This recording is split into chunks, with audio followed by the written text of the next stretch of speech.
Subscribe कीजिए GM academy को और घंटे को दबा दीजिए for latest video updates. Hello students, welcome back to video solution series of General Organic Chemistry. Till now we discussed 120 questions of level 1. In this video we start from question number 121.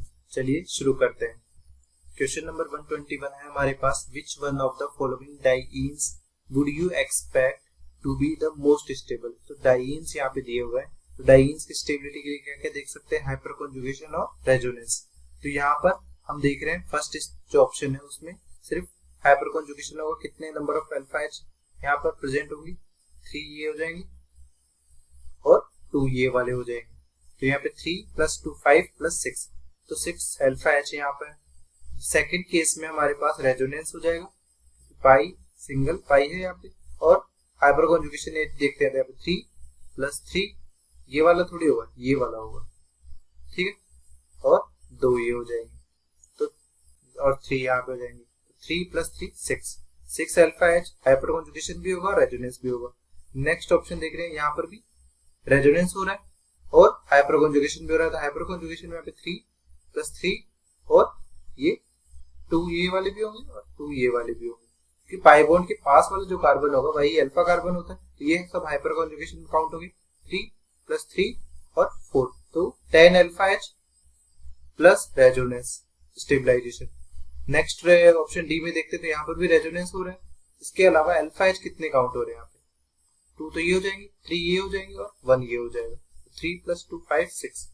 तो यहाँ पर हम देख रहे हैं कि सबसे जो रेजोनेंस वाले हैं वो कौन कौन से ऑप्शन, बी, सी और डी, और सबसे ज्यादा अल्फा एच किसमें, इसमें। तो इसमें number of hyper conjugative structure सबसे ज्यादा होगी, तो सबसे ज्यादा स्टेबल कौन सा होगा, ऑप्शन सी होगा। तो आंसर हो जाएगा अपना सी। नेक्स्ट क्वेश्चन है, which metal catalyzed reaction would release the maximum amount of heat per CH2? heat per CH2 unit हमें कैलकुलेट करना है, that means HOH, heat of hydrogenation जो है वो पर पाई बॉन्ड की तरह कंसीडर करके चलना है अपने को। तो जब भी हीट ऑफ हाइड्रोजनेशन पर पाई बॉन्ड कैलकुलेट करनी होती है तब अपन हमेशा स्टेबिलिटी के इनवर्सली प्रोपोर्शनल देखते हैं इसको, क्योंकि यहाँ पर नंबर ऑफ पाई बॉन्ड्स वाला फैक्टर तो इंक्लूड होगा ही नहीं, क्योंकि यहाँ पे अपन को पर पाई बॉन्ड कैसे, तो अपन मॉलिक्यूल की स्टेबिलिटी के इनवर्सली प्रोपोर्शनल ही करके हीट ऑफ हाइड्रोजनेशन का ऑर्डर लिख लेते हैं। तो यहाँ पर ABCD जो ऑप्शन दिए गए हैं उनमें क्या क्या है, साइक्लोप्रोपेन, साइक्लोब्यूटेन, साइक्लोपेंटेन, साइक्लोहेक्सेन। तो इनकी स्टेबिलिटी का जो ऑर्डर होगा उसका रिवर्स हो जाएगा हाइपर कॉन्जुगेशन का, हीट ऑफ हाइड्रोजनेशन का ऑर्डर। तो यहाँ पर यदि मैं इनका स्टेबिलिटी ऑर्डर लिखता हूँ तो सबसे जो लेस होगा, यहाँ पे पूछा गया है मैक्सिमम, तो लीस्ट स्टेबल जो होगा साइक्लोप्रोपेन होगा, ये लीस्ट स्टेबल होगा। क्यों? क्योंकि यहाँ पर एंगल स्ट्रेन सबसे ज्यादा है, क्योंकि यहाँ पर एंगल स्ट्रेन मैक्सिमम है, ठीक है। क्योंकि एंगल स्ट्रेन कैसे कि जैसे ये कार्बन sp3 हाइब्रिडाइज्ड है और यहाँ बॉन्ड एंगल कितना दिया हुआ है, 60 डिग्री होना कितना चाहिए हाइब्रिडाइज्ड एंगल के हिसाब से, 109 डिग्री। तो यदि 109 डिग्री -60 करते हैं तो 49 डिग्री का यहाँ पर एंगल स्ट्रेन है, जो कि बाकी ब्यूटेन के केस में 90 माइनस करेंगे, इसके केस में अराउंड 107 से माइनस करेंगे, यहाँ पर लगभग 0 ही होता है। तो एंगल स्ट्रेन सबसे ज्यादा होगा यहाँ पर, तो स्टेबिलिटी सबसे कम साइक्लोप्रोपेन की होगी और हीट ऑफ हाइड्रोजनेशन भी सबसे ज्यादा ए का ही होगा। तो आंसर हो जाएगा ए।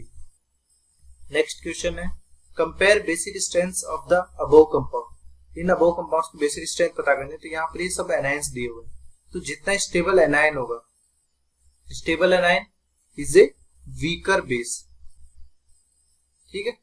तो यहाँ पर स्टेबिलिटी ऑर्डर यदि मैं देखूं कि एनायंस की जो स्टेबिलिटी होगी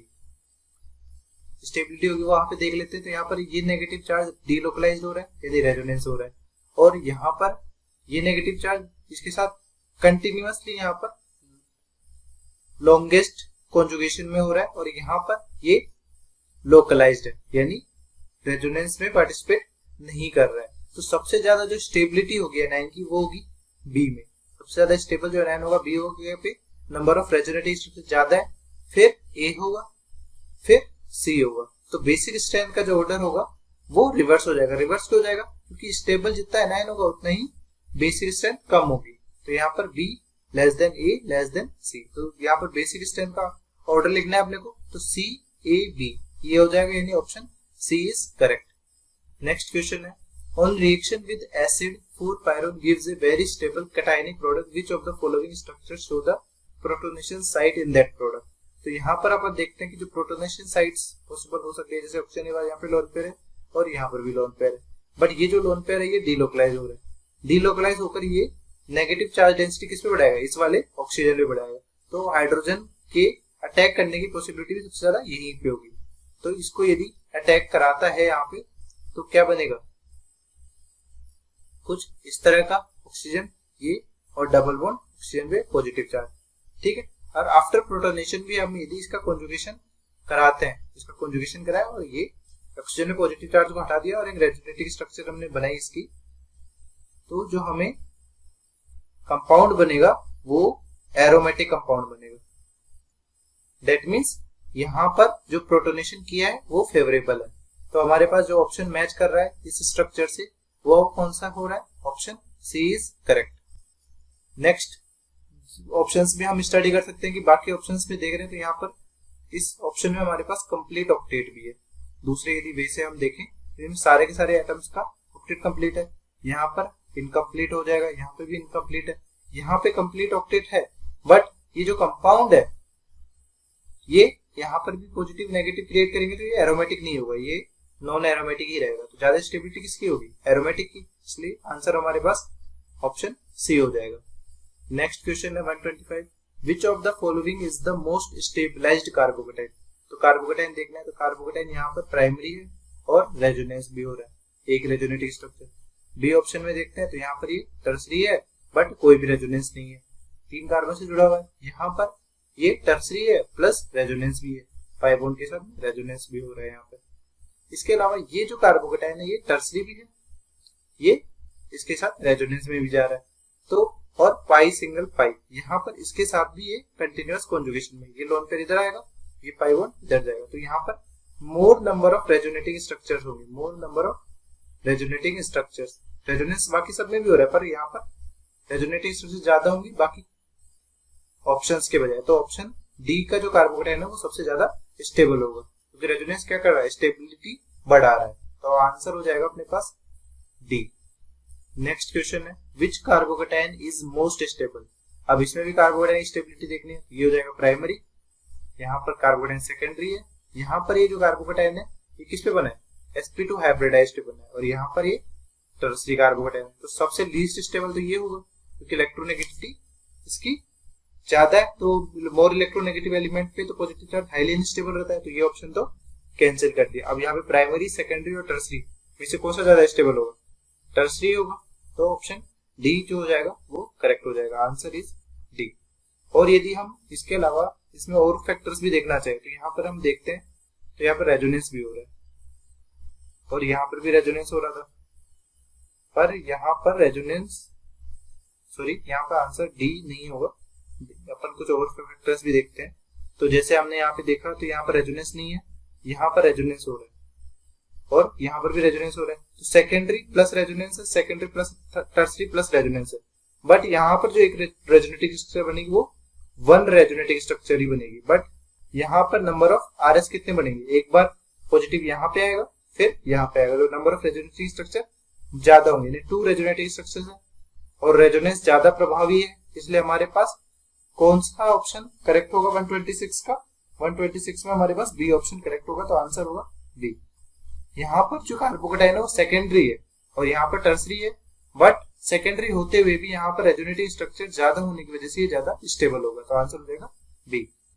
नेक्स्ट इज 127, हमारे पास ऐसा स्पीशीज दी गई है C2H3 जिसमें एक कार्बन जो है वो पॉजिटिवली चार्ज्ड है जिसका हाइब्रिडाइजेशन है sp हाइब्रिडाइज्ड, और उसके अलावा जो दूसरा कार्बन है उसका हाइब्रिडाइजेशन क्या है sp2, और एक एम्प्टी p ऑर्बिटल है जो पाई सिस्टम के परपेंडिकुलर है। तो ऐसा कौन सा इनमें से ग्रुप होगा वो चेक करना है। तो ऑप्शन ए हमारे पास जो दिया गया है वो वाइनिल ग्रुप। वाइनिल ग्रुप क्या होता है, CH डबल बॉन्ड CH2। एलिनाइल के लिए ग्रुप कौन सा होता है, C डबल बॉन्ड CH2, ठीक है। और एल्काइल के लिए सिंपल एल्काइल मान लिया, एलाइल के लिए C डबल बॉन्ड C, ठीक है। तो यहाँ पर हम ऑप्शन देख रहे हैं कि यहाँ पे C2H3 स्पीशीज दी गई है, तो यानी कार्बन की संख्या 2 है, तो अपने पास कौन कौन से ऑप्शन इसमें से कैंसिल हो गए, ऑप्शन बी और डी कैंसिल हो गया। इसके अलावा जो था यहाँ पे बोला गया है कि पॉजिटिव चार्ज यदि मैं लगाता हूँ, यदि मैंने यहाँ पर से एक हाइड्रोजन रिमूव करके यहाँ पर पॉजिटिव लगाया C डबल बॉन्ड CH2, ये पॉजिटिव चार्ज लगे। यदि यहाँ से भी एक हाइड्रोजन हम रिमूव कर लेते हैं तो यहाँ पर क्या होगा, पॉजिटिव चार्ज लगेगा। तो जहां पर पॉजिटिवली चार्ज कार्बन होगा वो हुआ sp हाइब्रिडाइज। तो यहाँ पर हाइब्रिडाइजेशन क्या हो रहा है, sp हाइब्रिडाइज, और उसके पास वाले कार्बन पे क्या हो रहा है, sp2 हाइब्रिडाइज। बट यदि अल्काइल ग्रुप में देखते हैं तो यहाँ पर sp2 हाइब्रिडाइज है और यहाँ पर sp3 हाइब्रिडाइज्ड है। तो इससे पता लग रहा है कि अपने पास कौन सा ऑप्शन करेक्ट है, ए ऑप्शन करेक्ट है, तो आंसर हो जाएगा ए। नेक्स्ट क्वेश्चन है 128, विच of the following reactions is not exothermic. तो यहाँ पर हम देख रहे हैं कि CH3 और ये फ्री सब रिएक्शन से फ्री रेडिकल रिएक्शन है। यहाँ पर फ्री रेडिकल कौन सा बनेगा, इसमें से हाइड्रोजन निकलेगा, तो क्या बनेगा CH3 CH2 डॉट, ठीक है। इसके केस में क्या बनेगा CH3 C CH3 CH3, तो यहाँ पर ये वाला फ्री रेडिकल बन जाएगा। यहाँ पर इस कार्बन से फ्री रेडिकल बनेगा और यहाँ पे जो होगा हाइड्रोजन जैसे हम रिमूव करेंगे तो यहाँ पर क्या बनेगा CH2 double bond CH dot. तो ये जो फ्री रेडिकल है ये हाईली अनस्टेबल है। हाईली अनस्टेबल से मतलब क्या है कि इस फ्री रेडिकल को बनाने के लिए हमें एनर्जी देनी पड़ेगी, एनर्जी इज गिवन। तो यदि एनर्जी देनी पड़ेगी तो ये जो प्रोसेस हो जाएगा वो क्या हो जाएगा, एंडोथर्मिक। और बाकी सारे प्रोसेस जिनमें स्टेबल फ्री रेडिकल का फॉर्मेशन हो रहा है वो क्या हो जाएंगे, सबके सब एक्सोथर्मिक हो जाएंगे। तो हमारे पास जो आंसर हो जाएगा कि नॉट एक्सोथर्मिक हमें पूछा गया है, तो आंसर हो जाएगा डी। नेक्स्ट क्वेश्चन है 129, list the following carbocations in order of decreasing stabilisation energy. कि यहाँ पर स्टेबलाइजेशन एनर्जी बोला गया ना कि एनर्जी। तो स्टेबलाइजेशन एनर्जी दैट मींस हमें स्टेबिलिटी ऑर्डर ही पता करना है कि स्टेबिलिटी ऑर्डर क्या होगा। तो स्टेबिलिटी ऑर्डर कार्बोकैटायन का पता करना है, तो यहाँ पर sp2 कार्बन भी पॉजिटिव था, sp2 पे हो रहा है। यहाँ पे प्राइमरी कार्बोकैटायन है, ये टर्सरी कार्बोकैटायन है और ये सेकेंडरी कार्बोकैटायन। तो सबसे ज्यादा स्टेबिलिटी यदि होगी सबसे पहले किसकी होगी, टर्सरी की। यहाँ पर थर्ड सबसे ज्यादा, फिर फोर्थ, फिर सेकंड। और यहाँ पर ये इलेक्ट्रोनेगेटिविटी ज्यादा है इसकी, तो यहाँ पर पॉजिटिव चार्ज जो होगा वो हाईली अनस्टेबल होगा। तो सबसे जो अनस्टेबल होगा वो हो जाएगा फर्स्ट। तो स्टेबिलिटी ऑर्डर का जो है क्रम वो क्या होगा, third fourth second first, third fourth second first, option B is correct. तो आंसर हो जाएगा हमारे पास बी। नेक्स्ट है for the following two acid base reactions which statement is true. तो एसिड बेस रिएक्शन दी गई है फर्स्ट और सेकंड। अब इसमें पता करना है कि फॉरवर्ड जाएगी या बैकवर्ड जाएगी। तो अपन को एक स्टेटमेंट बताया जाता है एसिड बेस रिएक्शन में कि रिएक्शन उस डायरेक्शन में जाएगी जिधर वीक एसिड या वीक बेस बने, ठीक है। तो यहाँ पर हम देख लेते हैं कि यहाँ पर जो बेसिक साइड्स है, जैसे कि यहाँ पर pKa दिया हुआ है 35 और यहाँ पर pKa दिया हुआ है 50। तो pKa वैल्यू जो होती है वो इनवर्सली प्रोपोर्शनल होती है एसिडिक स्ट्रेंथ की। तो pKa वैल्यू ज्यादा होगी तो एसिडिक स्ट्रेंथ कम होगी। तो यहाँ पर क्या होगा, ये वीक एसिड होगा इसके कंपैरिजन में। यहाँ पर यदि मैं pKa वैल्यू देखता हूँ 15.7 और यहाँ पर 3.2, तो यहाँ पर किसकी pKa वैल्यू ज्यादा, इसकी। तो ये हो जाएगा वीक एसिड। तो रिएक्शन किस डायरेक्शन में आएगी, बैक साइड में, और ये फॉरवर्ड डायरेक्शन में। तो अपने पास कौन सा ऑप्शन ऐसा मैच कर रहा है कि first is favoured to the right and second is favoured to the left. तो हमारे पास जो ऑप्शन ए है उसके हिसाब से अपने पास आंसर मैच कर रहा है, तो आंसर हो जाएगा ए। तो नेक्स्ट क्वेश्चन है 131, rank the hydrogen atoms in the following molecules according to their acidic strength. तो हाइड्रोजन को रिमूव करें, जैसे कि इस हाइड्रोजन को रिमूव किया, यहाँ पे नेगेटिव चार्ज मिलेगा, इसको रिमूव किया नेगेटिव। तो जो स्टेबिलिटी ऑफ एनायन होगा वही स्टेबिलिटी वही एसिडिक स्ट्रेंथ का ऑर्डर हो जाएगा। तो यहाँ पे नेगेटिव बना दिया मैंने और बाकी को वैसे रहने दिया। एक बार मैंने नेगेटिव कहाँ बना दिया, यहाँ पे बना दिया, और एक बार नेगेटिव मैंने यहाँ पर बना दिया, ठीक है। तो यहाँ पर पाई बॉन्ड पे जो नेगेटिव बना रहे हैं वो हाईली अनस्टेबल है इसके कंपैरिजन में, क्योंकि यहाँ पर जो ये है बॉन्ड है इलेक्ट्रोनेगेटिविटी, ये sp2 हाइब्रिडाइज था और ये sp3 हाइब्रिडाइज है, तो इलेक्ट्रोनेगेटिविटी sp2 कार्बन ही ज्यादा होती है। तो यहाँ पे बॉन्ड ब्रेक करना इजी नहीं होता comparative to sp3 hybridise carbon CH bond से। तो सबसे ज्यादा स्टेबल जो होगा वो होगा ये वाला कार्बन, ठीक है। सॉरी, यहाँ पे एक स्टेटमेंट गलत बोल दिया मैंने, तो आप ये रिवाइज कर लीजिए, देख लीजिए। रेजोनेंस स्टेबलाइज्ड है और ये किस पे बन रहा है, sp2 हाइब्रिडाइज पे और ये sp3 पे।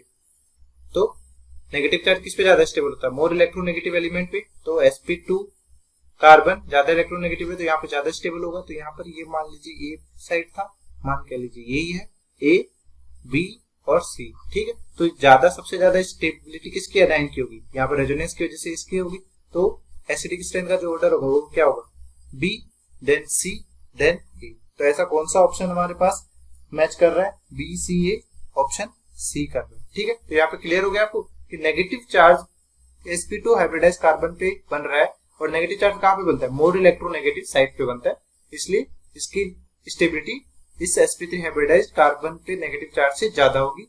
तो एसिडिक स्ट्रेंथ का ऑर्डर क्या हो जाएगा, BCA। Question number 132, in which of the following backward reaction is favoured. तो बैकवर्ड रिएक्शन और फॉरवर्ड रिएक्शन का अपन कैसे पता करते हैं किसी भी एसिड बेस रिएक्शन में। एसिड बेस रिएक्शन में जिस डायरेक्शन में आइदर वीक एसिड बने या वीक बेस बने उस डायरेक्शन में रिएक्शन जाती है। तो यहाँ पर ऑप्शन ए में हम स्टडी कर रहे हैं, तो ऑप्शन ए में हमारे पास ये बेस दिया हुआ है और यहाँ पर ये वाला बेस दिया गया है। इन दोनों में से कौन सा स्ट्रॉन्ग और कौन सा वीक है पता करना है।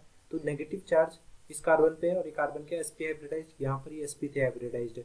तो नेगेटिव चार्ज ज़्यादा स्टेबलाइज कहाँ होता है, जहाँ पे इलेक्ट्रोनेगेटिविटी ज़्यादा होती है, और sp कार्बन की इलेक्ट्रोनेगेटिविटी sp3 कार्बन से ज़्यादा होती है। तो स्टेबल एनायन कौन सा हो जाएगा, ये वाला हो जाएगा।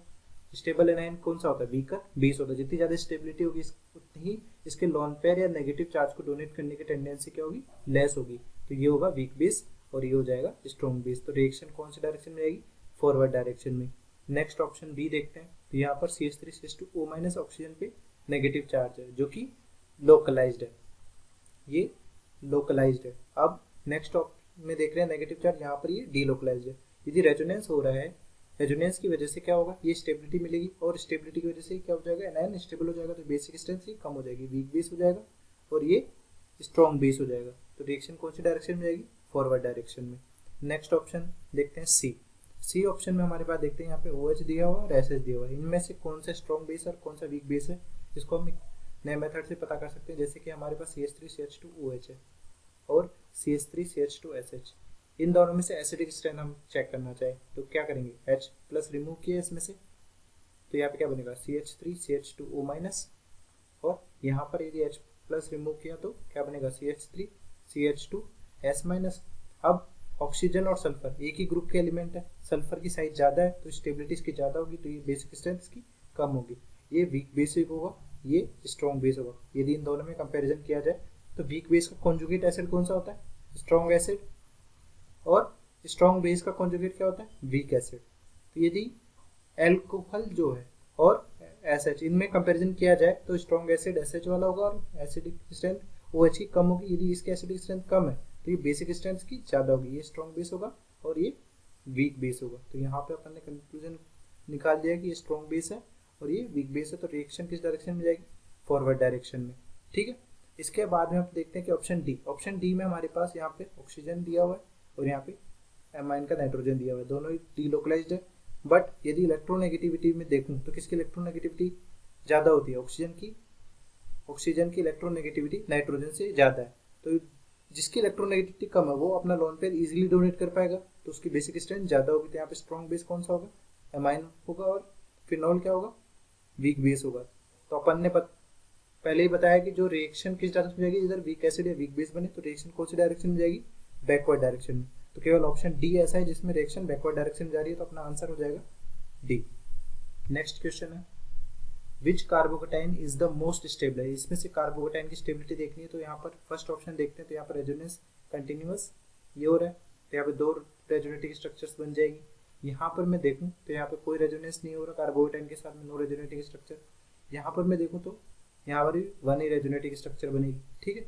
यहाँ पर कंटिन्यूअसली मैं देखता हूँ तो ऑप्शन डी में हमारे पास क्या हो रहा है, यहाँ पर भी यहाँ पर रेजोनेंस नहीं हो रहा है, सॉरी ऑप्शन सी में यहाँ पे रेजोनेटिंग स्ट्रक्चर्स होंगी, पाई सिंगल पॉजिटिव है, फिर ये बैकवर्ड आएगा और ये बैकवर्ड आएगा। तो यहाँ पे नंबर ऑफ रेजोनेटिंग स्ट्रक्चर्स मोर होगी, मोर रेजोनेटिंग स्ट्रक्चर। तो ज़्यादा स्टेबल कौन सा हो जाएगा, सी हो जाएगा। यहाँ पर रेजोनेंस सबसे ज़्यादा होगा तो option C is correct. Next, taking into account of hybridization and resonance effects rank the following bonds in order of decreasing bond length। तो हमारे पास ये जो दिया गया है ये क्या है, कार्बोनेट आयन है CO3 2-।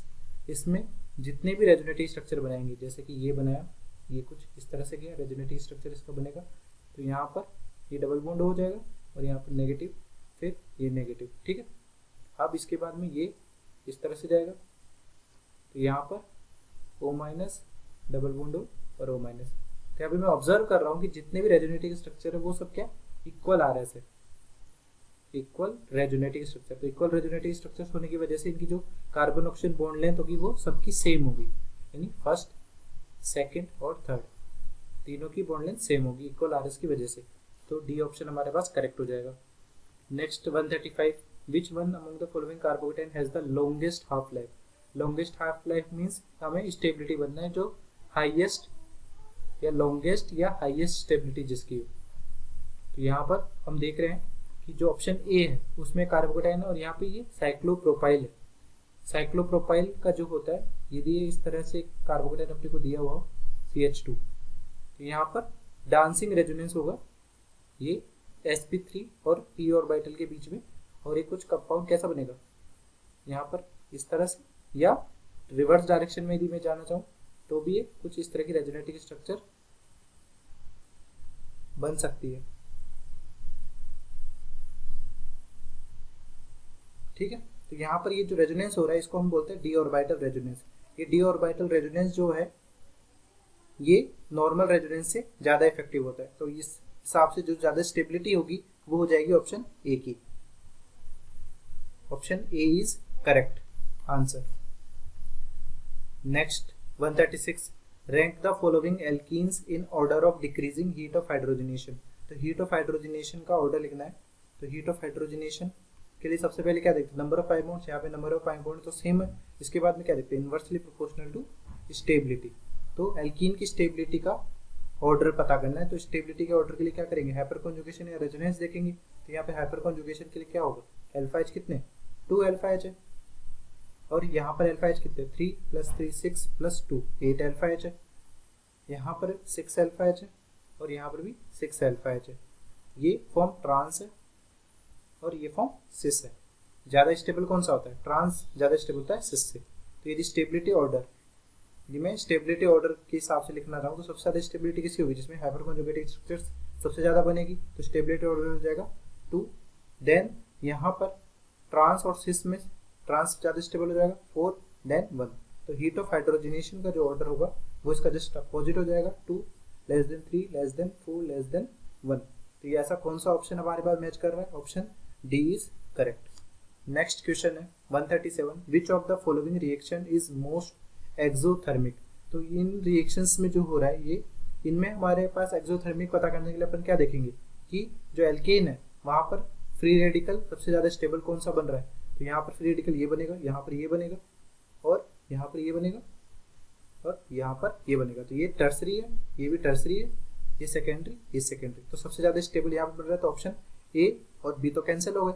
अब सी और डी में जो ज्यादा फ्री रेडिकल तो सेम बन रहे हैं, मोस्ट स्टेबल फ्री रेडिकल। इसके बाद में यहाँ पर आफ्टर जो प्रोडक्ट बनेगा, प्रोडक्ट में हमारे पास क्या बन रहा है, ये बन रहा है। That means carbon chlorine bond का फॉर्मेशन हो रहा है, और यदि बॉन्ड फॉर्म होता है तो एनर्जी रिलीज होती है। और यहाँ पर कौन सा बॉन्ड फॉर्म हो रहा है, CBr। जो बॉन्ड एनर्जी होती है, बॉन्ड एनर्जी का जो ऑर्डर होता है वो कार्बन क्लोरीन बॉन्ड की कार्बन ब्रोमीन बॉन्ड से ज्यादा होती है ड्यू टू इलेक्ट्रोनेगेटिव डिफरेंस। तो यहाँ पर यदि बॉन्ड एनर्जी इसकी ज्यादा है तो रिलीज एनर्जी भी क्या होगी, रिलीज एनर्जी ज्यादा होगी, तो स्टेबिलिटी भी बढ़ जाएगी, स्टेबिलिटी इंक्रीजेस। तो हमारे पास कौन सा ऑप्शन आंसर हो जाएगा, आंसर हो जाएगा हमारे पास सी। नेक्स्ट क्वेश्चन है 138, which energy diagram best represents the given reaction. तो हमारे पास यहाँ पे जो रिएक्शन दी गई है वो है ट्रांस से सिस में कन्वर्ट हो रहा है। तो ट्रांस से सिस में जो हो रहा है, तो यहाँ पर ये रोटेशन इनिबिट है। तो रोटेशन करने के लिए क्या करना होगा, हमें पाई बॉन्ड को ब्रेक करना होगा। तो पाई बॉन्ड का जो ब्रेक होगा उसके लिए क्या करना होगा कि ये पाई बॉन्ड को ब्रेक किया, यहाँ पे दोनों के दोनों कार्बन क्यों है, sp2 हाइब्रिडाइज्ड है, तो इलेक्ट्रोनेगेटिव डिफरेंस तो है नहीं, तो यहाँ पे होमोलिसिस होगा, फ्री रेडिकल का फॉर्मेशन होगा, CH3 देन फर्दर ये अब रोटेट कर जाएगा। रोटेट करने के बाद में दोनों टाइप के कंपाउंड बनेंगे, सिस भी बनेगा और ट्रांस भी बनेगा। एक बार सिस बन जाएगा और एक बार ट्रांस भी बनेगा, ठीक है। तो सिस और ट्रांस में ज्यादा स्टेबल जो हो जाएगा उसे ही हम कन्वर्जन में कंसीडर कर लेंगे। बट यहाँ पर मिक्सचर हमें दोनों की ही मिलेंगे। तो यहाँ पर जो इंटरमीडिएट अपने पास एक क्या बन रहा है, इंटरमीडिएट स्टेज बन रही है, ठीक है। तो इंटरमीडिएट पता करना है और अपने को यहाँ पर जो है इनिशियली ट्रांस था और फाइनल जो बना है सिस बना है। तो ट्रांस की स्टेबिलिटी जो होती है, स्टेबिलिटी ट्रांस जो होता है वो सिस से ज़्यादा होता है, तो एनर्जी इसकी क्या लेस होगी। तो ऐसा कौन सा डायग्राम मैच कर रहा है जिसमें इंटरमीडिएट हो और स्टार्टिंग जो हो रही है वो पोटेंशियल एनर्जी डायग्राम पे लो से हो रही हो। तो यहाँ पर यदि ऑप्शन डी को स्टडी करते हैं तो ऑप्शन डी में रिएक्टेंट यहाँ था, यानी एनर्जी लेस है और प्रोडक्ट है हाई साइड पे, तो यहाँ पे ट्रांस होगा और यहाँ पर ये सिस हो जाएगा। और हमें एक इंटरमीडिएट स्टेज चाहिए, तो इंटरमीडिएट स्टेज भी यहाँ पर अपने को मिल रही है। तो हमारे पास करेक्ट जो ग्राफ शो करेगा वो शो करेगा D, option D is correct. Next 139, which one of the following is most stable. तो इनमें से कौन सा सबसे ज्यादा स्टेबल है, ये सब एक दूसरे के क्या है, रेजोनेटिंग स्ट्रक्चर्स हैं, ठीक है। तो यहाँ पर ए ऑप्शन में देख रहा हूँ तो यहाँ पे इनकम्प्लीट ऑक्टेट है, ये इनकम्प्लीट ऑक्टेट है, ठीक है। बी ऑप्शन में देखते हैं तो यहाँ पर भी इनकम्प्लीट ऑक्टेट है और डी ऑप्शन में देखते हैं तो यहाँ पर भी इनकम्प्लीट ऑक्टेट है। सी ऑप्शन में हमारे पास देखते हैं तो यहाँ पर कंप्लीट ऑक्टेट है, सारे के सारे एटम्स का ऑक्टेट कंप्लीट है। तो सबसे ज्यादा स्टेबल कौन सा कार्बन हो जाएगा, ऑप्शन सी हो जाएगा, answer is C. Next question is question number 140। 140 में which of the following is strongest acid हमें पता करना है। तो कोई भी जो एसिड होता है, जैसे कि मैंने कोई एच मान लिया, यदि उसमें से मैं H प्लस रिमूव कर देता हूँ तो क्या बनता है, ए माइनस प्लस H प्लस। तो यदि ये स्ट्रॉन्ग एसिड है तो इसका जो कॉन्जुगेट बेस बनेगा वो बनेगा वीक बेस बनेगा, ठीक है। तो इसके कंक्लूजन पे हम क्या लिख सकते हैं कि एसिडिक स्ट्रेंथ जो होती है वो इन्वर्सली प्रोपोर्शनल होती है basic strength of conjugate base. Conjugate base की बेसिक स्ट्रेंथ की इन्वर्सली प्रोपोर्शनल होती है। तो यहाँ पर अपन देखते हैं कि कौन सा एसिड स्ट्रॉन्ग होगा, इसके लिए हम कॉन्जुगेट बेस निकालते हैं इनके।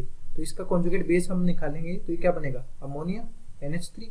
यहाँ पर इसका कॉन्जुगेट बेस निकालेंगे, कॉन्जुगेट बेस निकालने के लिए क्या कर रहा हूँ, H प्लस को रिमूव कर रहा हूँ। तो यहाँ पर ये कुछ इस तरह का बन जाएगा,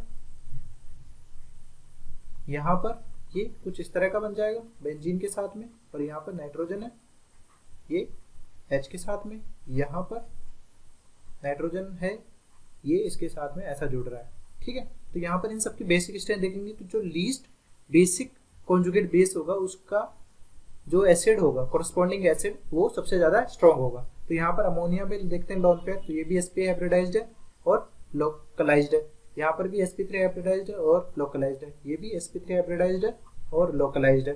बट यहाँ पर हम देख रहे हैं कि ये जो लोन पेयर है ये बेंजीन रिंग में डीलोकलाइज्ड होगा, तो ये sp2 हाइब्रिडाइज्ड है। तो सबसे ज्यादा लीस्ट बेसिक जो हो जाएगा वो हो जाएगा ये वाला। यदि ये लीस्ट बेसिक होगा तो इसका कोरस्पॉन्डिंग जो एसिड होगा वो मोस्ट स्ट्रॉन्ग होगा। तो सबसे ज्यादा स्ट्रॉन्ग एसिड कौन सा हो जाएगा, ऑप्शन सी हो जाएगा। तो आंसर हो गया हमारे पास सी। नेक्स्ट क्वेश्चन है 141, compare relative stability of the following resonating structure. अब रेजोनेटिंग स्ट्रक्चर में सबसे पहले अपन क्या देखते हैं, नंबर ऑफ कोवेलेंट बॉन्ड। तो यहाँ पे number of covalent bond count करते हैं तो अपने पास 1 2 3, यहाँ पर सब में number of covalent bond same आ रहे हैं। देन हम देखते हैं ऑक्टेट रूल, तो ऑक्टेट रूल के हिसाब से देखें तो यहाँ पर इसका इनकम्प्लीट ऑक्टेट है और यहाँ पर भी इसका इनकम्प्लीट ऑक्टेट है। बट यहाँ पे हम देखना चाहे तो सबसे ज्यादा स्टेबल जो हो जाएगा वो फर्स्ट हो जाएगा।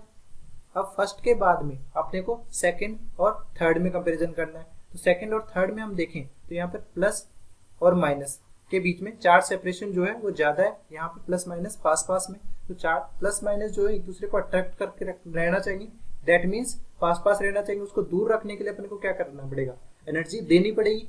एनर्जी यदि गिवन होगी किसी भी सिस्टम को तो स्टेबिलिटी क्या होगी, डिक्रीज करेगी। तो यहाँ पर फर्स्ट के बाद में जो स्टेबल होगा वो हो जाएगा second then third. Resonative structure का जो स्टेबिलिटी ऑर्डर हो जाएगा वो हो जाएगा option A. Next, compare relative stability of the following resonating structure. तो यहाँ पर रेजोनेटिंग स्ट्रक्चर्स की स्टेबिलिटी देखनी है। तो इसमें भी हमारे पास क्या है कि नेगेटिव जो चार्ज है ये डीलोकलाइज होके यहाँ पे आया, एक बार ये यहाँ पे गया तो नेगेटिव यहाँ पे आ जाएगा, फिर ये नेगेटिव यहाँ पे डीलोकलाइज हुआ तो यहाँ पर नेगेटिव आ गया। तो यहाँ पर मैं ऑब्जर्व कर पा रहा हूँ कि जो नंबर ऑफ बॉन्ड्स है वो तो सेम। तो यहाँ पर देख लेते हैं कि option E, number of covalent bond तो सेम है बट ये है न्यूट्रल। सबसे ज्यादा बॉन्ड्स जो इसमें ऑब्जर्व होंगे या नेगेटिव जो चार्ज है वो ऑक्सीजन पे। फिर नेगेटिव चार्ज किस पे, कार्बन पे, फिर नेगेटिव चार्ज किस पे, कार्बन नाइट्रोजन पे।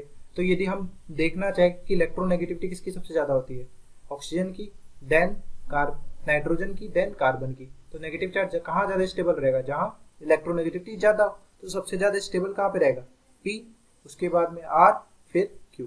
तो स्टेबिलिटी ऑर्डर रेजोनेटिंग स्ट्रक्चर का इस बेसिस पे हो जाएगा। तो पी आर क्यू कौन सा ऑप्शन हो गया, option D is correct. Next, which of the following isomeric hydrocarbon is most acidic. तो मोस्ट एसिडिक हाइड्रोजन निकाल, हाइड्रोकार्बन दिखना है तो H प्लस को रिमूव करने के बाद में एनाइन क्या होना चाहिए, स्टेबल होना चाहिए। तो जैसे कि यहाँ से मैंने हाइड्रोजन रिमूव किया, तो हाइड्रोजन रिमूव करने के बाद में कुछ इस तरह का -H प्लस किया, और ये सॉरी, यदि इसको मैं यहाँ पे इस तरह से कर देता हूँ, ठीक है, तो ये नेगेटिव हो गया। अब ये जो होगा, ये नेगेटिव डीलोकलाइज्ड होगा। अब डीलोकलाइज्ड में ये जो होगा, ये जैसे ही डीलोकलाइज होगा तो डीलोकलाइजेशन स्टार्ट हुआ, यहाँ पे डबल बॉन्ड बना, नेगेटिव बना, और यहाँ पर इसकी जो एरोमेटिसिटी है वो डिस्ट्रॉय हो गई। ये एरोमेटिक यहाँ पे था, पर यहाँ पर एरोमेटिसिटी डिस्ट्रॉय हो गई। बट यदि हम ऑप्शन बी में देखते हैं, जैसे मैंने यहाँ पे H प्लस रिमूव किया, तो नेगेटिव कहाँ आएगा, यहाँ पे आएगा। हाइड्रोजन रिमूव करने के बाद अब नेगेटिव को यदि मैं रेजोनेंस कराता हूँ, तो रेजोनेंस कराने के बाद हमारे पास जो आया एनाइन, ये आएगा कुछ इस तरह का 5 मेंबर रिंग, ठीक है। तो यहाँ पर नेगेटिव आ, तो ये पाई बॉन्ड इधर, नेगेटिव यहाँ पर, और ये इस तरह से, ठीक है। अब ये यदि नेगेटिव चार्ज फिर डीलोकलाइज रहता है, तो हमारे पास जितने भी रेजोनेटिंग स्ट्रक्चर्स बनेंगे, यहाँ पर यदि नेगेटिव चार्ज यहाँ पर है, पाई बॉन्ड ऐसा ऐसा और ऐसा, तो इन सब में आप एक चीज ऑब्जर्व करें कि ये जो रिंग है 5 मेंबर रिंग, ये एक एरोमेटिक है, यहाँ पर भी एक एरोमेटिक है, और फर्दर रेजोनेटिव स्ट्रक्चर्स बनेंगे उनमें भी एरोमेटिक ही होंगी। ऐसा किसी भी और ऑप्शन में हमने को एक्स्ट्रा स्टेबिलिटी फैक्टर नहीं मिल रहा है। तो सबसे ज्यादा एसिडिक जो हाइड्रोजन होगा वो ऑप्शन बी का होगा, तो अपना आंसर हो जाएगा B. Next 144, which of the following has the lowest barrier to rotation about the indicated bond. तो यहाँ पर ए ऑप्शन में देखते हैं कि इस बॉन्ड का रोटेशन, तो ये तो साइक्लिक रिंग है, तो रोटेशन यहाँ पे इनहिबिट है, साइक्लिक रिंग की वजह से यहाँ पे रोटेशन नहीं होगा, नो रोटेशन, ठीक है। यहाँ पर पाई सिंगल पाई रेजोनेंस होने की वजह से ये इसमें क्या आ जाएगा, पार्शियल डबल बॉन्ड करेक्टर आ जाएगा, पार्शियल डबल बॉन्ड करेक्टर की वजह से भी यहाँ पे रोटेशन अलाउड नहीं है। तो रोटेशन अलाउड नहीं है तो रोटेशनल एनर्जी बैरियर क्या होगा, सबसे ज्यादा होगा यहाँ पे, और फिर इसमें हो जाएगा। फिर ऑप्शन सी और डी में देखते हैं, तो यहाँ पर सिंगल बॉन्ड है, ये भी सिंगल बॉन्ड है, दोनों ही इजीली रोटेट कर सकते हैं। बट यहाँ पर मैं देखूं तो यहाँ पर स्टेरिक क्राउडिंग ज्यादा है। यदि स्टेरिक क्राउडिंग जो होगी उसकी वजह से क्या होगा, जो इसका रोटेशन है वो इजी नहीं होगा, तो रोटेशनल एनर्जी बैरियर जो होगा, रोटेशनल एनर्जी बैरियर जो होगा वो हाई होगा। तो सबसे लोएस्ट जो होगा रोटेशनल एनर्जी बैरियर वो सी में होगा, क्योंकि यहाँ पे सिंगल बॉन्ड भी है और स्टेरिक क्राउडिंग भी लेस है। तो अपना आंसर जो हो जाएगा वो हो जाएगा सी, कि lowest energy barrier option C का होगा। Next 145, use the following data to answer the question. तो हमारे पास यहाँ पे दिया गया है कि एक साइक्लोहेक्सिन को हाइड्रोजनेट करने के लिए जो एनर्जी यूज होगी वो -28.6 किलो कैलोरी पर मोल है। तो यहाँ पे एंथ्रासीन को हाइड्रोजनेट करने के बाद में हमारे पास जो डेल्टा एच मिल रहा है वो 116.2 किलो कैलोरी पर मोल है। तो रेजोनेंस एनर्जी हमें कैलकुलेट करनी है। तो रेजोनेंस एनर्जी कैलकुलेट करने के लिए पहले हम क्या करते हैं कि यहाँ पे जितने पाई बॉन्ड्स थे उनके लिए यदि हम एंथ्रासीन का एक स्ट्रक्चर, यदि इसको ओपन करके मैं बनाता हूँ, तो बेंजीन में पाई बॉन्ड डिस्ट्रीब्यूशन कुछ इस तरह से होगा। तो यहाँ पे कितने नंबर ऑफ पाई बॉन्ड्स है, यहाँ पे 3 + 2 5 + 7, तो यहाँ पे 7 पाई बॉन्ड्स है। तो डेल्टा एच की जो वैल्यू होनी चाहिए थी स्टैंडर्ड फॉर्म में वो कितनी होनी चाहिए थी, एक पाई बॉन्ड के लिए कितनी, -28.6, तो -28.6 मल्टीप्लाइड बाई 7, तो -200.2 किलो कैलोरी पर मोल ये एनर्जी रिलीज होनी चाहिए थी। बट यहाँ पर रिलीज कितनी हुई, 116.2।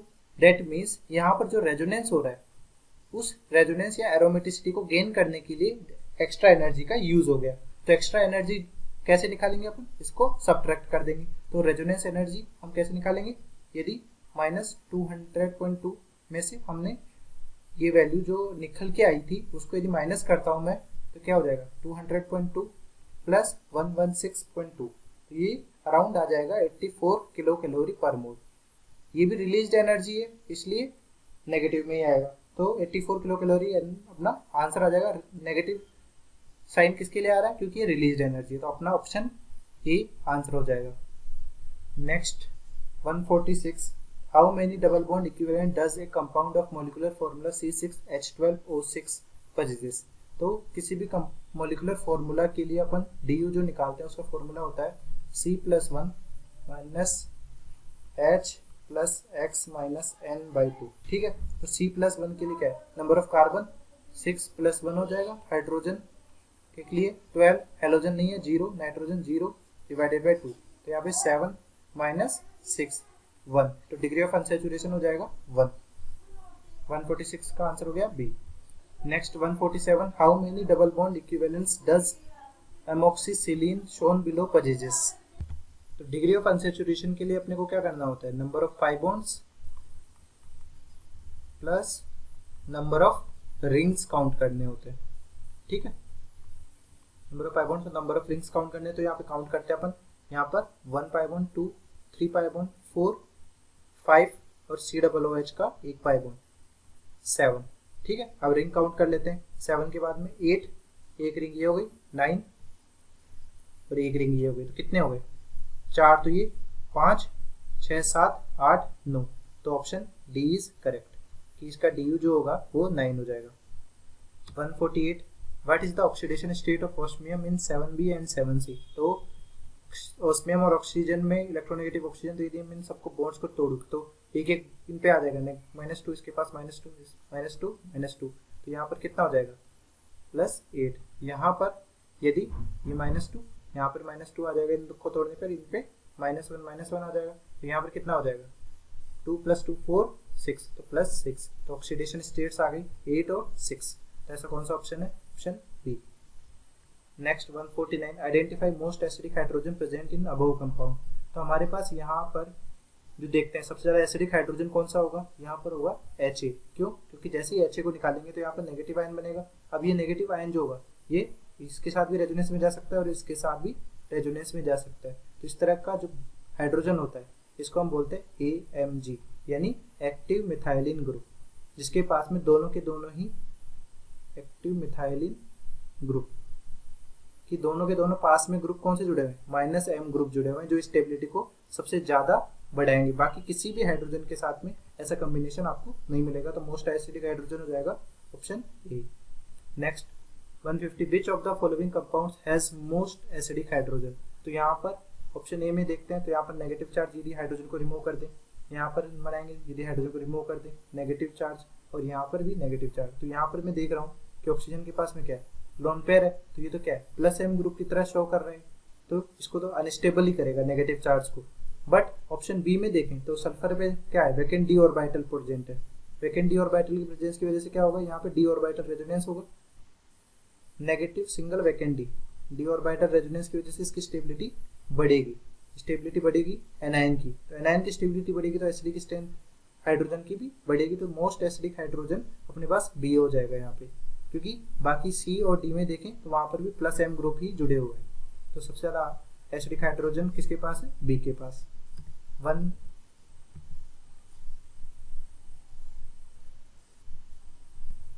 Next question is 151, acetic acid has a pK। तो हमारे पास CH3COOH का जो pK है वो दिया गया है 4.8 और यहाँ पर CH3CH2OH का pK वैल्यू दिया हुआ है 16। ठीक है, अब हमें पूछा गया कि what are the major species present when acetic acid and ethanol are added to water and the pH is adjusted to 7। तो यदि पीएच हमारे पास 7 कर दिया जाए तो यहाँ पर क्या होगा, तो यदि ये डिसोशिएट होगा, यदि H+ इसमें से रिमूव कर दिया जाए तो क्या बनेगा, CH3COO- सॉल्ट बनेगा, और यहाँ पर ये क्या बनेगा CH3CH2O-। इसको हम बेहतर तरीके से बता सकते हैं हेंडरसन इक्वेशन से। तो हेंडरसन इक्वेशन जो होती है उसके हिसाब से क्या होता है कि pH = pKa plus log concentration of salt versus concentration of acid. तो जो इस सॉल्ट की कंसंट्रेशन है ये क्या है, ये एनायन या ये वाला एनायन है। ठीक है, तो यदि pH जो है वो pKa से ज्यादा है, ये कंडीशन है, दैट मीन्स यदि मैं pH - pK ऐसा करता हूँ तो ये वैल्यू जो होगी ये क्या आएगी, पीएच इज ग्रेटर देन पीके है, तो ये वैल्यू क्या आएगी, पॉजिटिव, जो कि किसके बराबर होगी, log concentration of salt versus concentration of acid. अब यदि पॉजिटिव वैल्यू है तो यहाँ पर क्या होगा, कंसंट्रेशन ऑफ सॉल्ट जो है वो कंसंट्रेशन ऑफ एसिड से ज़्यादा होगी। ठीक है, तो यहाँ पर यदि मैं देखता हूँ pH 7 यदि मैं कर रहा हूँ तो pH 7 pK वैल्यू से ज़्यादा है, तो यहाँ पर सॉल्ट CH3 और माइनस की कंसंट्रेशन ज़्यादा होगी। तो पहला केस क्या हो गया कि CH3COOH की बजाय CH3COO माइनस वहाँ पर एक्सेस में होगा। नेक्स्ट ऑप्शन अपन चेक कर लेते हैं कि यदि pH की वैल्यू लेस देन pK होगा, क्योंकि नेक्स्ट ऑप्शन हमारे पास pK 16 दिया हुआ है, तो यदि ऐसा होगा तो pH माइनस pK की वैल्यू जो होगी वो होगी नेगेटिव। अब नेगेटिव इक्वल टू जो होगा log concentration of salt versus concentration of acid, ऐसा होगा। तो इसके केस में हमारे पास कंक्लूजन में क्या आएगा कि एसिड की कंसंट्रेशन जो होगी वो सॉल्ट से ज़्यादा होगी। तो यहाँ पर CH3 ये सॉल्ट है और ये एसिड है, तो हमारे पास फाइनल मिक्सचर में जो मिल जाएंगे कंपाउंड्स वो क्या क्या बनेंगे, एसिटिक एसिड का तो ये बनेगा CH3COO माइनस प्लस इसमें एसिड का अमाउंट ज़्यादा होगा यील्ड में, तो ये हो जाएगा CH3CH2OH। तो हमारे पास कौन सा ऐसा ऑप्शन मैच कर रहा है, option D is correct. Next है 152 में मोस्ट स्टेबल कैनोनिकल स्ट्रक्चर हमें पता करनी है। तो यहाँ पर रेजोनेंस हो सकता है, ये लोन पेयर है, ये रेजोनेंस करके घूम सकता है। तो घूमने में हमारे पास ऑब्जर्व करते हैं कि ए में ये पार्ट क्या है, नॉन एरोमेटिक है, या ऊपर वाला जो पार्ट है वो एरोमेटिक बन सकता है, बट यहाँ पर भी हमें चार्ज चाहिए। बट ऑप्शन बी में हमारे पास यदि हम स्टडी करते हैं तो ये इंडिविजुअली ये बोथ रिंग्स जो है ये दोनों एरोमेटिक हो रही है, इंडिविजुअली दोनों के दोनों एरोमेटिक है। तो ऐसा किसी भी और रेजोनेटिक स्ट्रक्चर में हमें नहीं मिल रहा है, तो सबसे ज़्यादा स्टेबल जो हो जाएगी रेजोनेटिक स्ट्रक्चर यही हो जाएगी, option B is correct. Answer हो जाएगा हमारे पास बी, क्योंकि दोनों रिंग इंडिविजुअली एरोमेटिक है। 153 में in the potential energy diagram the two the right the point x represents, ये जो पॉइंट होगा तो ये रिएक्टेंट होता है, ये प्रोडक्ट होता है, और ये जो एक्स होगा ये होगा ट्रांजिशन स्टेट, तो option A is correct. 154 which of the following order is correct for heat of hydrogenation, तो यहाँ पर हीट ऑफ हाइड्रोजनेशन के लिए नंबर ऑफ पाई बॉन्ड तो सेम है, तो स्टेबिलिटी देखनी है, तो स्टेबिलिटी के लिए क्या करेंगे, यहाँ पर ये कार्बन और ये कार्बन, दो sp2 हाइब्रिडाइज्ड कार्बन है, तो एंगल स्ट्रेन ज़्यादा इंक्रीज होगी, प्लस यहाँ पे अल्फा एच कितने हैं, यहाँ पे 1 अल्फा एच है, हाइपर कॉन्जुगेशन यदि देखें तो यहाँ पर एक ही साइड sp2 हाइब्रिडाइज्ड है, यहाँ पर भी दो साइड sp2 हाइब्रिडाइज्ड है, तो एंगल स्ट्रेन ज़्यादा होगा, और यहाँ पे अल्फा एच कितने हैं, 3 + 2 5 अल्फा एच है। ठीक है, तो जो स्टेबिलिटी ऑर्डर होगा, स्टेबिलिटी के हिसाब से क्या है, स्टेबिलिटी सबसे ज़्यादा होगी सेकंड की, क्योंकि यहाँ पर लेस एंगल स्ट्रेन है। एंगल स्ट्रेन sp2 हाइब्रिडाइज से ज़्यादा, क्योंकि sp2 हाइब्रिडाइज में कितना बॉन्ड एंगल होना चाहिए, 120 डिग्री, बट यहाँ पे कितना है 60, तो ये 60 माइनस करेंगे तो 60 डिग्री का एंगल स्ट्रेन होगा, तो ज़्यादा sp2 हाइब्रिडाइज कार्बन होंगे तो ज़्यादा एंगल स्ट्रेन होगा, तो स्टेबिलिटी सबसे ज़्यादा सेकंड की। अब थर्ड और फर्स्ट ऑप्शन में हमारे पास देख रहे हैं कि दो कार्बन sp2 हाइब्रिडाइज्ड, बट यहाँ पर हाइपर कॉन्जुगेशन 5 अल्फा एच है और यहाँ पर 1 अल्फा एच है, तो ज़्यादा स्टेबिलिटी किसकी होगी, 5 अल्फा एच की, तो सेकंड के बाद में थर्ड फिर फर्स्ट। तो हीट ऑफ हाइड्रोजनेशन जो होता है वो इन्वर्सली प्रोपोर्शनल होता है स्टेबिलिटी के, तो second less than third less than first, तो हमारे पास कौन सा ऐसा ऑप्शन मैच कर रहा है, option A is correct. Next, which of the following order is correct for heat of hydrogenation, यहाँ पर भी number of pi bond same है, तो स्टेबिलिटी चेक करेंगे, तो यहाँ पर number of alpha H count कर लेते हैं, 3 3 6 और दो ये हो जाएंगे अल्फा एच, यहाँ पर कितने हो गए 10 अल्फा एच। यहाँ पर यदि अल्फा एच काउंट करूँ मैं तो दो ये वाले और ये अल्फा एच, तो ये हो जाएंगे 3 अल्फा एच। यहाँ पर यदि अल्फा एच काउंट करूँ तो ये 4 अल्फा एच हो जाएंगे। तो हीट ऑफ हाइड्रोजनेशन जो स्टेबिलिटी का ऑर्डर हो जाएगा, स्टेबिलिटी ऑर्डर जो हो जाएगा वो हो जाएगा सबसे ज़्यादा स्टेबल किसी 10 अल्फा एच, यानी 1 फिर थर्ड फिर सेकंड, तो हीट ऑफ हाइड्रोजनेशन का जो होगा वो रिवर्स हो जाएगा। आप स्टेबिलिटी ऑर्डर का रिवर्स करना कभी भी ना भूलें जब भी हीट ऑफ हाइड्रोजनेशन निकाल रहे हैं। स्टूडेंट्स मेजरली क्या करते हैं, स्टेबिलिटी ऑर्डर लिख देते हैं और सेम ही ऑर्डर वो हीट ऑफ हाइड्रोजनेशन का भी लिख देते हैं जबकि वो रिवर्स होता है। तो सेकंड थर्ड फर्स्ट, ऐसा कौन सा ऑप्शन मैच कर रहा है, ऑप्शन सी इज करेक्ट। 156 में हम देखना है कि यहाँ पर फॉर्मल्डिहाइड ये दिया हुआ है, इसकी कौन सी रेजोनेटिंग स्ट्रक्चर सबसे ज्यादा stable, which of this structure is practically not valid canonical structure. तो नॉट वैलिड कैनोनिकल स्ट्रक्चर के लिए क्या करेंगे अपन कि जैसे कार्बन और ऑक्सीजन में इलेक्ट्रोनेगेटिव डिफरेंस है, तो किसकी इलेक्ट्रोनेगेटिविटी ज्यादा है, ऑक्सीजन की कार्बन से ज्यादा है।